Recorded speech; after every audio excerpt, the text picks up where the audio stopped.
welcome everybody. My name is Bob McClure, President and CEO of the James Madison Institute.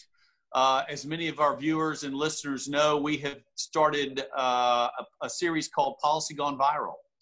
And the Policy Gone Viral is a number of interviews with elected officials, experts, educators, moms and dads, people from across the state of Florida and really across the country, as we all try to sort through this stay-at-home, work-from-home pandemic, something that I think collectively none of us could have ever predicted, nor could have really understood what any solutions might be. We are a little over 2 months into the stay-at-home quarantine, for lack of a better term. We all have family and friends across the country, and many of you listening and watching have friends and family all across the world. And so it has been our goal through Policy Gone Viral to interview and talk with individuals on the ground, as I said, all across the country, as we learn and grow and work together to get through this, not only as a state, but as a country. And you can visit jamesmadison.org to get all of our Policy Gone Viral videos. You can also visit jamesmadison.org and touch on Pundits on the Porch, which is our podcast. Logan Padgett, who many of you know, is the director of both the podcast and the Policy Gone Viral. And so we are going to go ahead and get started with our latest Policy Gone Viral. We want to welcome everybody again. As I've told the three who are with us here today, we have people from all across the country, from literally Canada, parts of Europe, even parts of Central America, who tune in to both Policy Gone Viral and Pundits on the Porch. It's my great privilege to welcome three entrepreneurs, business owners, founders of businesses, multiple businesses in multiple states, as we want to have the discussion and begin the discussion of not only the possibilities of reopening Florida and other parts of the state, as our listeners and viewers will hear more in just a couple of minutes, but also kind of what they've seen on the ground. And so I want to introduce our three folks who are with us here today and thank them again for being here. I think it's going to be tremendously beneficial to those of you who are tuning in to Policy Gone Viral. Our first interviewee, for lack of a better term, is Kathleen Kelly from Kevin's Fine Outdoor Gear and Apparel. Kathleen is the founder, along with her husband Kevin, of Kevin's, with 2 stores in Georgia and in Florida, and a very robust online business as well. I encourage you to check out kevinscatalog.com. Welcome, Kathleen. We're glad you're here. Thank you for having me. I'm thrilled to be a part of this. Thank you. Our second entrepreneur is Susie Bush-Transu, who is the owner and founder of Hearth and Soul, which is a unique concept in retail that is reminiscent of the home. I'm going to let Susie talk a little bit more about Hearth and Soul. Susie has businesses on the ground, both in Tallahassee and in Austin, but also has a very robust online business as well, hearthandsoul.com. Susie, we're glad you're with us today. Thanks so much, Bob. It's great to be with you. And finally, with our third entrepreneur, Sherman Rogier, who has been noted as Tallahassee's fitness expert, but even more than that, Sherman is the owner and founder of Fit and Functional, which is a post-rehab therapy and progressive training gymnasium. You can learn more about Sherman's work and his entrepreneurship at fitandfunctional.com. Welcome, Sherman. Thank you, Bob. Welcome. Thank you all for being here. We'll go ahead and get started. I want to give you each just a minute to talk briefly about your business and kind of your thoughts on a little bit of history there on your business, and we will head into the questions. Kathleen, if we could begin with you. Sure. Thank you for the wonderful introduction. You pretty much nailed what we are. We have a mail order company that is 22 years old. And we have a retail store in Tallahassee, Florida, which is where Kevin started Kevin's in 1979. And we also have a store in Thomasville, Georgia that opened in 1997. We're a family business and we're a lifestyle company focused on the quail hunting culture of this area of North Florida and South Georgia. We've fortunately built a brand to accommodate the lifestyle from everything from the hunt to the home. And throughout our entire history, the number one focus of our business has been our customers. So with that in mind, we have an incredibly loyal clientele all over America and even globally now. And that's our safety net. We have a safety net. So we focus on our customers every day and our terrific employees. And that's why when you ask me how my crew was, I thought you meant my employees. Sure. So Yeah. that's Kevin's. Great. Well, thank you. And the fact that you have on the ground stores in 2 different states, we're going to talk a little bit more about that in just a few minutes, because I really think our viewers will be interested in that as well. Susie, tell us a little bit about Hearth and Soul. All right. Well, we are 5 years old. Hearth and Soul was born 5 years ago. We'll be celebrating that anniversary coming in September here in Tallahassee. And then we opened the Austin store, the second store, a year and a half ago. And Hearth and Soul is, as you mentioned, a unique form of hospitality retail. I grew up in the world of hospitality, and this idea of bringing hospitality community gatherings into a unique retail space is really what makes Hearth and Soul different. And we are laid out like a home, because the home is one of the most special and comfortable places that most people have in their lives. It also allows us to celebrate with either experiences or things, products that feed your soul.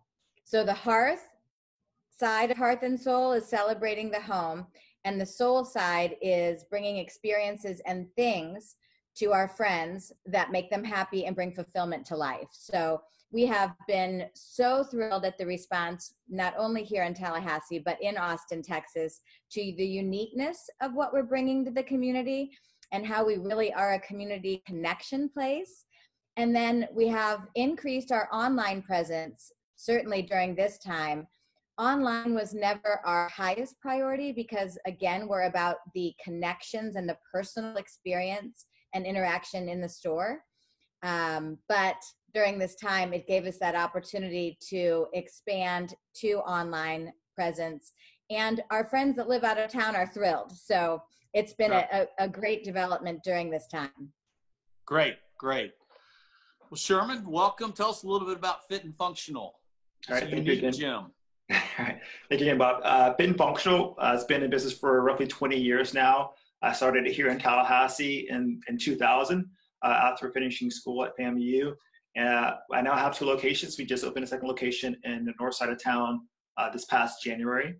And so we are basically a health and wellness studio that focuses on progressive fitness training. Our goal is to bridge the gap between rehab and fitness. We have a lot of clients who are coming in who've gone through physical therapy or who have limitations that want to be in a safer environment to progress their wellness and fitness. That's what we kind of specialize in. We also work with your general population as well, for us, people who just want to lose weight or just get fit through small group training, whatever it may be. I have a staff of 8, 9 including myself, and we have all been working throughout this COVID-19 and trying to push forward and actually venture into some new possibilities for the studio as we move past this. Great. Well, thank you very much. Susie, first question, we'll start with you. When the initial shutdown occurred, in terms of your observation and your anecdotes and those kinds of things, what was the effect not only on your business, but on your patrons and your employees as well? The best word that we use all the time is pivot. So as we all are trying to gain information daily in terms of what knowledge is out there and to make the best decisions that we can, we really use the word pivot to make changes on the go based on the current and most accurate information that we could gather from the market, which, as you know, is sometimes difficult. Sure. But our friends like your organization and others have helped us to stay in tune with balanced, objective data as much as we can. But our team, it's an amazing family here at Hearth and Soul, and we all worked really closely together. to have our fulfillment basically from the stores happening through website orders during the time that we were closed to walk-ins. We also did curbside pickup, we did home delivery, and we actually still do that because, as you know, there are people that are still somewhat uncomfortable to re-engage in a traditional way. So we want to continue to offer a wide variety of options. So it was really important that we stayed in close communication with our team to reassure them.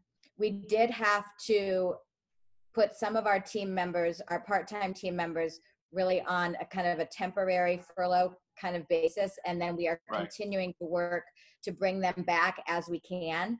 But our full-time team members stayed with us through that difficult period. And now that we're reopened, of course, we're trying to rebuild with very important sanitation and customer service procedures that make our friends comfortable coming in to visit with us while we continue with our online presence.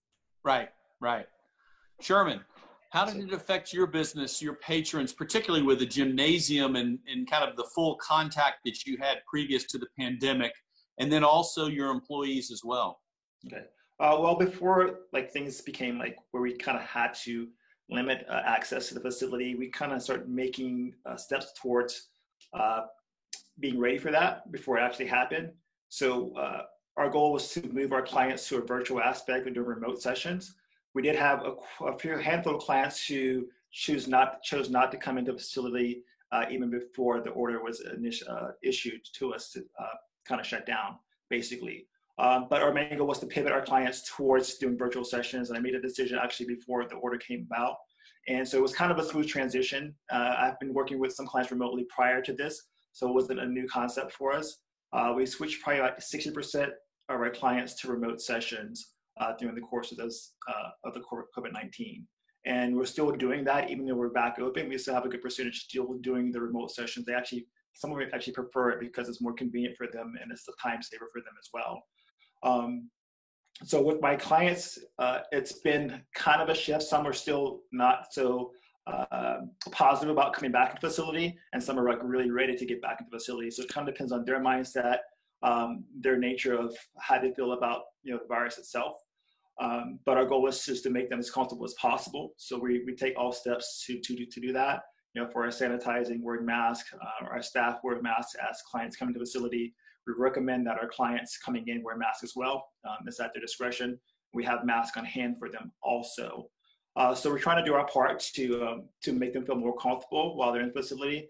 The great thing about Fit and Functional, we're not a gym. We're not a place where you have hundreds or 50 plus people working out. It's pretty much private. Everything's by appointment. So we don't have, at most we may have 4 or 5 individuals in the facility at one time.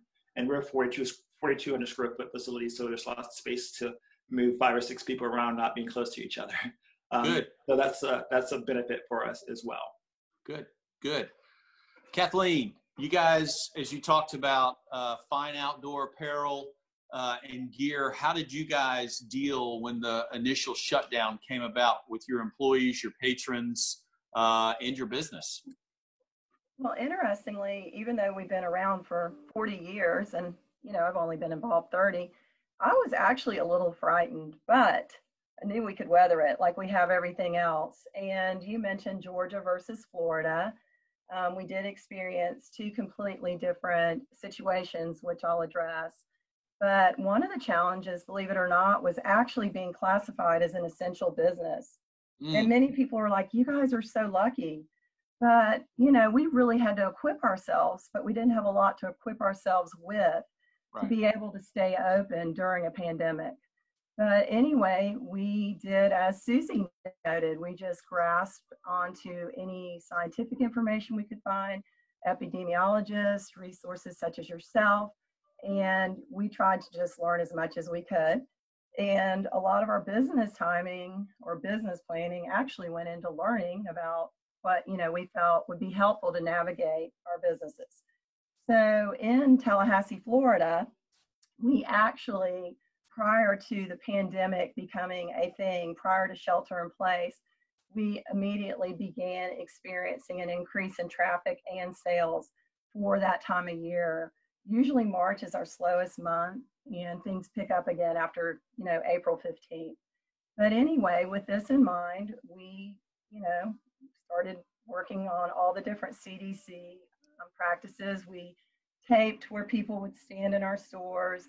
We began cleaning at a whole new level, although we've Sure. always felt that cleanliness is important in our family business. We lost a lot of employees in Tallahassee because the students went home. So we immediately had increased business and less employees. And, once shelter in place was becoming a topic and nobody really knew what to expect, hiring wasn't the easiest thing. But Right. we actually had people start the week of shelter in place, and they're our heroes. They blended right into the team. They, went above and beyond, like all the veterans that have been with us. And we actually have navigated completely successfully down there. We've remained healthy. We do have some gentlemen, because we have long timers at Kevin's that are over 60, a couple in their 70s. And when the governor announced that anyone over 60 should shelter in place and not go to their workplace, we sat them down and we asked them to please stay home. But they said that they'd rather die than sit home and that they were coming to work. So we're like, okay, well, let us just put that in your personnel file. And they've been super, and the whole team atmosphere has been great. Georgia, the retail store, also deemed essential. But as the pandemic began and shelter in place became a topic, everyone sheltered in place in Thomasville, Georgia. And I think it's because it's a small town and, the message was easier to get out. And we were okay with that. We adapted or pivoted. We put, the curb. We also had curbside and all that in Tallahassee. I failed to mention it, but people were comfortable coming in our store. But we, increased our curbside. We offered delivery, and people pretty much quit coming into our store. But we had just come off the largest quail season ever in our company's history. And so we needed to clean our store up, and we needed to put guns online that we had acquired from customers and around the country. We did housekeeping. And immediately those new guns started generating sales. And, our website's a whole nother thing. Sure. Moment. And I want to talk about that. Yeah. Between the gun sales, curbside and all, we were significantly down, but not anything like you would have expected because our town was shut down. So it was interesting, the difference between the two, but I understood it based on the population and the culture, and it was a good time. Sure. And everyone has remained employed at Tallahassee. And as I said, we hired more. And then in Thomasville, we had so much housekeeping that we kept everyone employed full time. Saturdays were cut back, but anyway. So as far as our website and mail order catalog, it forced us to try some new things. It forced us to make some big decisions. We have experienced unbelievable sales. We never anticipated it. We've never had tons of merchandise in our warehouse lined up to go out. Luckily, our warehouse is 75,000 square feet, so everyone's able to have their own workstation. Nobody gets near anybody. I did have 2 employees at my catalog that chose to work at home during the peak of the pandemic. They're back. Right. And we have rocked and rolled, and my employees are like so excited about it. We are focused on our customers. We had our own COVID-19 statement that was more about being positive and thankful, but letting people know we were operating safely. And we also thanked our customers repeatedly.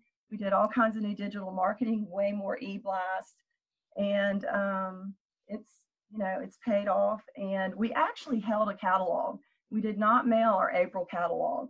Right. So we picked another catalog that looked more like fall, and we'll mail it in August when our new catalog would come out, because we were afraid we would not be able to produce a catalog, get samples, and do all that. Right. I didn't feel like there was going to be enough money to, deem it important. But we've had record sales without a catalog in April.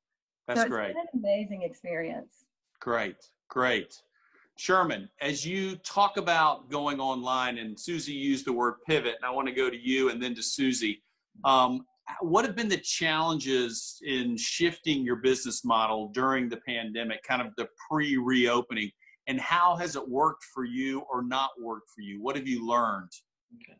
The biggest challenge has probably been individuals who are not too technologically savvy, who haven't used Zoom, who haven't done anything virtual before in their life.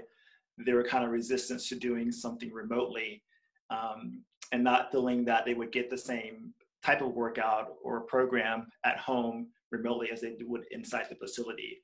So that was probably the biggest challenge for some individuals. We were able to communicate and transform some of those people to do virtual sessions, which they're loving at this point in time. But that was probably the biggest challenge. Outside of that, the staff itself, my team members, they adapted really quickly and fast, and they actually did all their sessions from their homes. I was the only one coming into the facility up until this past week. And they actually chose to do that themselves. They chose to do the sessions from their homes with the clients, which was completely fine with me. And so it worked out for the clients and also for my team members. Going forward for us, continue to work virtually. It opens us a whole new market for us being able to see clients outside of Tallahassee. Currently I'm seeing a couple individuals that don't live in Tallahassee remotely, and we wish to kind of grow that clientele, being able to see people in small group settings or private settings remotely through either post-rehab conditioning, private or semi-private training. So you see the virtual is here to stay in terms of your business model. Yeah, it's been part of the fitness world for some time, and it's just going to continue to grow. And if you're not in that market ongoing, then you're pretty much not staying abreast of what the industry is going. So no more exercise DVDs for anybody anymore, huh? The old school 90s DVDs. Yeah. That's great. Yeah. Good. Susie, talk about your challenges, your opportunities as you guys had to pivot your business model at least for 2 months, as we, kind of pre-reopening. Absolutely. Well, we all put our heads together, and thankfully we have a lot of smart and very committed team members, and we looked at any unnecessary costs, of course, and took those out of our day-to-day. We also really used both traditional as well as virtual marketing methods. A lot of really fun videos that we used through social media. And we actually have gotten feedback that our marketing is better than it's ever been during this virtual time. So we've learned some new techniques that we will continue with, a lot of virtual engagement.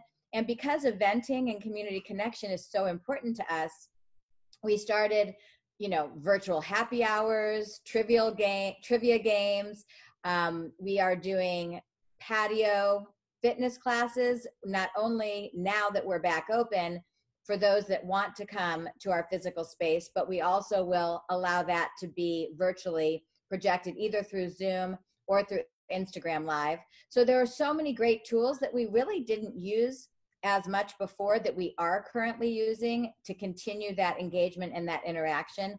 And it's not just about selling the product from each area of the home, but it's also about the community engagement. Because we're a one-stop shop across so many different categories, people love the fact that they can come here and take care of all of their needs in one place.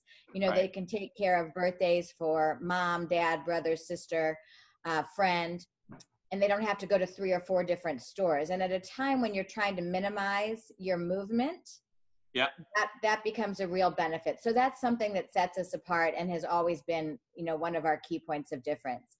And then online again, we're using videos more through hearthandsoul.com. And for instance, we have our annual Easter egg hunt, which is such a fun community tradition. Kathleen, I know you remember that back at the house years ago. Well, we do that now at Hearth and Soul since the kids are all grown. And this year we did it through the website. So there was a virtual hunt that took place and people could build their Easter baskets online. And that was incredibly successful. So we just tried to take those kind of core programs that we're known for and execute them in new and different ways, while also reducing costs and working with community partners like our landlords even to figure out Right. how to ferret through this. Working with Thomas Howell Ferguson to better understand PPP and all of those things that really were new challenges and opportunities to all of us. And so it was an opportunity to learn something new every single day, and we still are. So much like Sherman, do you think a lot of the new things that you've implemented are here to stay? A lot of the virtual stuff and like the Easter egg hunt and those kinds of things. Do you see this as kind of a new normal going forward? Absolutely. There certainly are more options now. We're going to have to decide as we move through this what are going to be the most effective use of our resources. Everybody jumped in to become a jack of all trades, as you can imagine. When you have a more limited team, everybody was learning new things, jumping in to do what was necessary. Right. And I think as we build back out of this, we're going to have to monitor consumer behavior and mostly what our customers want. That is how we gauge all decisions. And so we're going to have to adapt as we move through it based on what our customers are telling us. Great. Kathleen, biggest challenge that you had as you were dealing with this initial pandemic? I don't know that there was a biggest challenge. It was challenging. And as I mentioned, being essential was a little concerning since nobody really knew what we were dealing with.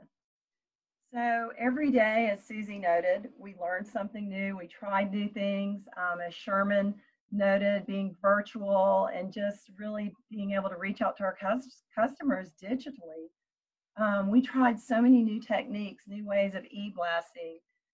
We even put posts out there that talked about the quail and how he's a survivor, and so is America. So we talked about surviving, and we talked about how much we love our customers and how thankful we were for their business. And so the challenges opened doors for us. One thing I want to mention is that the challenge also gave us a chance to really appreciate our employees, keeping the entire crew on and trying to give them confidence daily. Right. We're going to protect you the best we can. And that we are so grateful that you're here, or we're so grateful you're working from home. You really matter. And we've never shut our stores down on Memorial Day before, and everyone had a paid day off because everyone's gone above and beyond. I've done other things for employees, paid days off, that were here above and beyond, haircuts, anything I could do to make them feel good.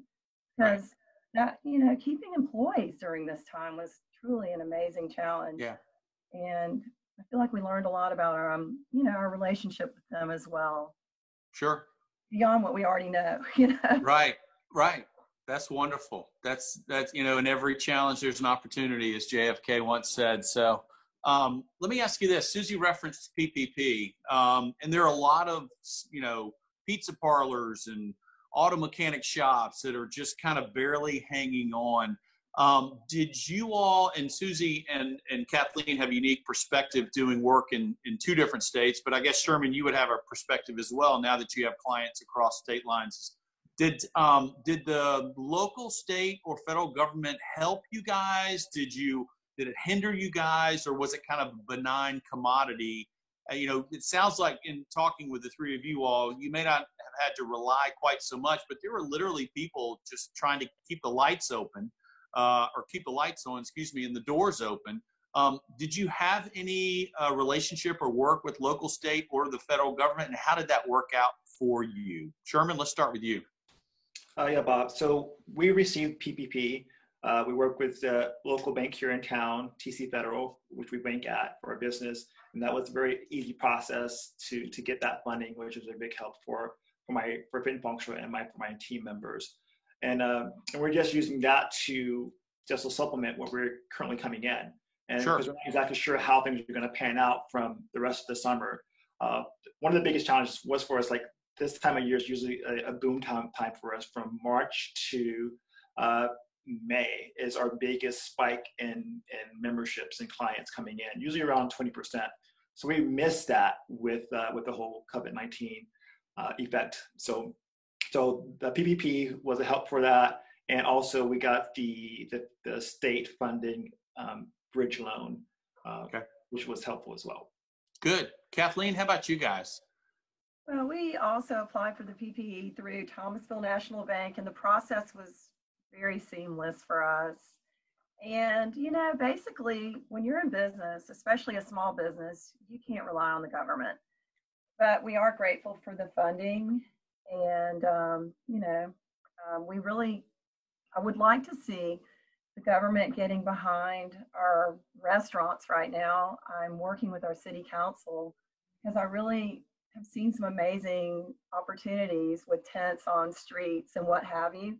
So I'm actually lobbying for other businesses right now in my community.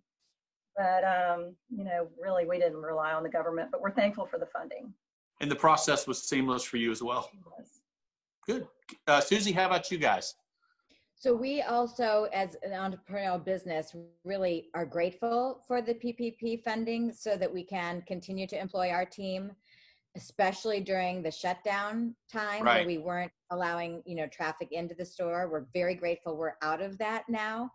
And the process was relatively seamless. However, I think there still seems to be so much uncertainty about things changing. And I think that's hard. When you don't have a big admin team to analyze things as a small business, you're really depending on the information you're getting from other community resources. So again, we were very, very grateful for the advice from people like Thomas Health Ferguson and getting through that process. So we did make it through the process, but of course we're all still in it because we need to continue to track and measure and be continuing to apply on the forgiveness side of things. So it just takes that additional administrative time and resources, but we're very grateful for it because our priority was to keep our team employed and to get to bridge basically. While we didn't get the bridge loan, we did get the PPP, but our whole goal is to bridge through this and to come out stronger on the other side of it. Sure. Yeah. Susie, we'll start with you with the next question. Couple more questions and we'll wrap things up. Lessons learned for you both professionally and personally. I mean, you're a wife, you're a mother, you're an entrepreneur. All three of you all are friends. What have you learned for those who are watching and listening, both personally and professionally? First thing is choose your attitude. Choose a positive attitude because that's the first thing we get to choose each and every day. And, the uncertainty is hard. It's hard for people. And as Kathleen has, so eloquently stated, we needed to be here for our teams as leaders of our teams and being positive, but also being realistic as we could be with the information that we had. Really communicating. It was especially hard for me with my Austin team because I couldn't get there physically for about a month and a half. And so to support them and to communicate with them was harder. It was easier because I was seeing the Tallahassee team every single day. We were on limited in-store hours with fulfillment during the closed times, but at least we got to be together and support each other. So it was hard when you were remote, but being positive, being in communication constantly with whatever tools that we had during that time, and then being understanding and appreciative. As we mentioned, there are some people who decided to stay at home, and certainly we want to support those decisions and balance that with our customers and the business needs as best as we can. And then again, the other thing is gathering information as best as we can. And that continues as well. Sure. Kathleen. Exercising. Yeah, go ahead, Susie. Yeah, what's that? The only other thing is exercising 30 minutes a day, no matter what, to help you stay positive. And Sherman, you're a great example of that. Keep your sanity. Right. Kathleen, lessons learned both professionally and personally.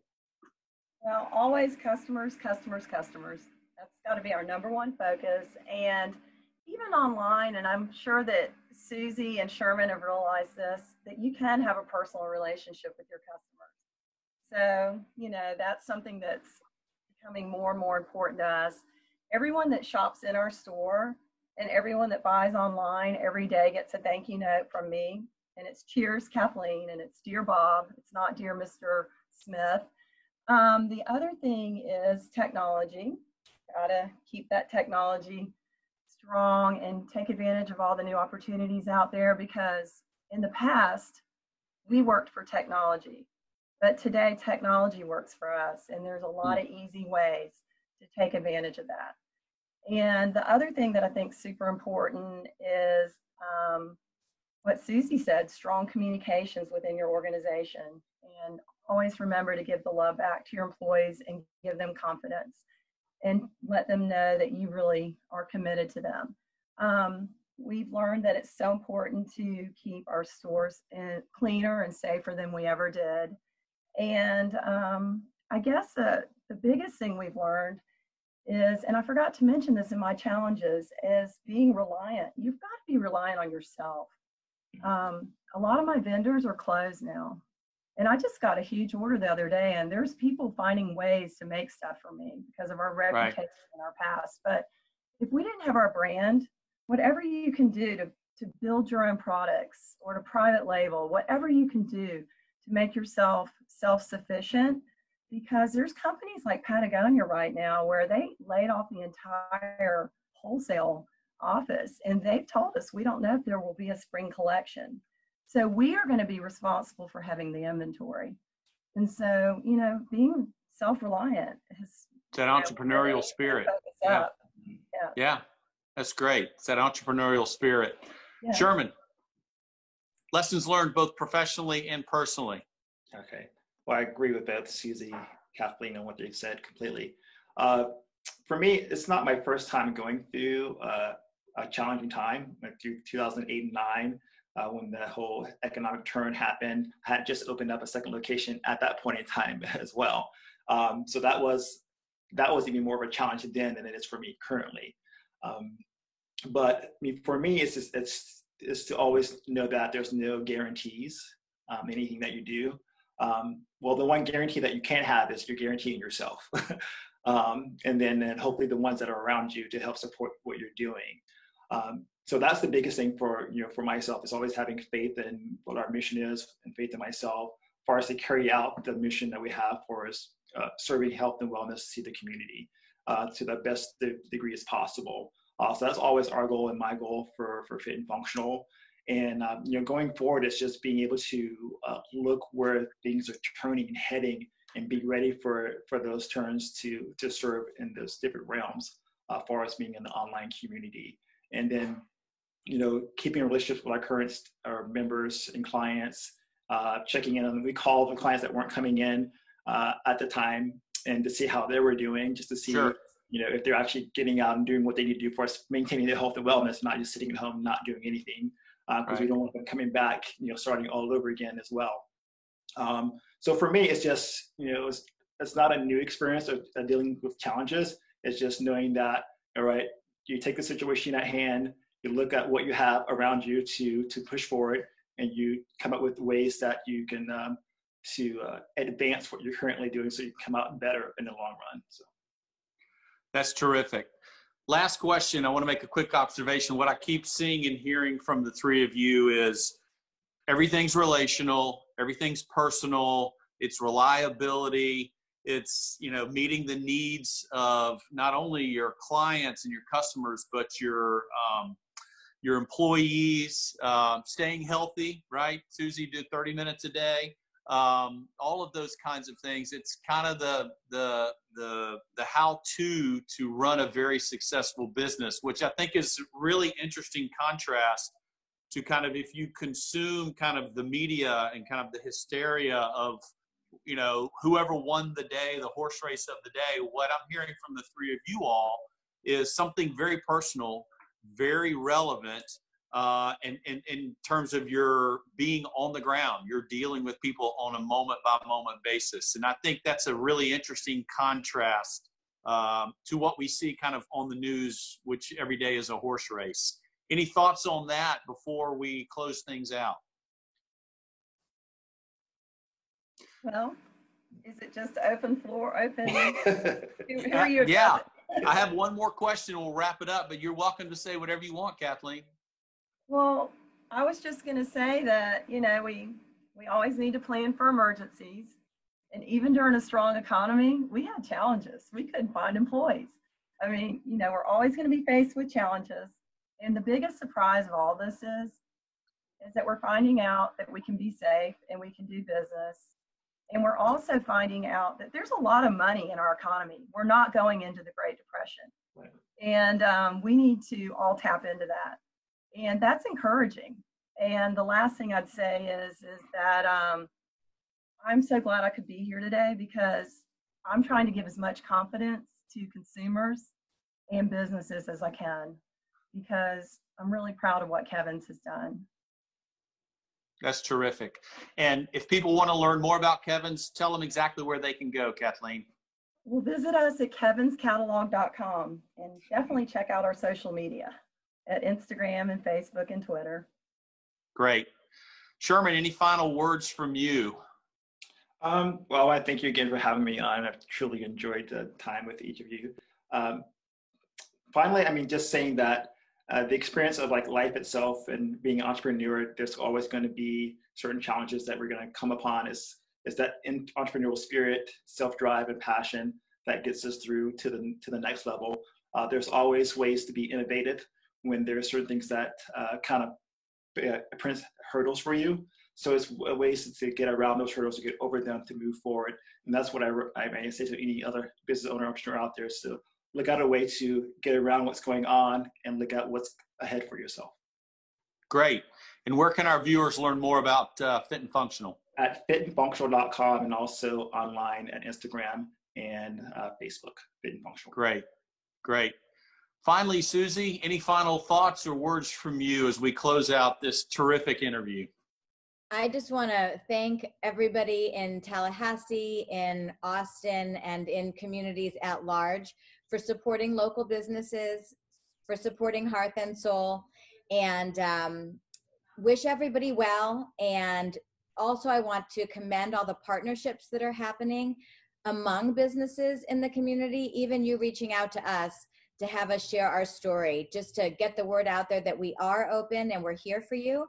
So it's, again, by sticking together, by thanking each and every one of our community friends out there, and for shopping local wherever you can. We're here for you.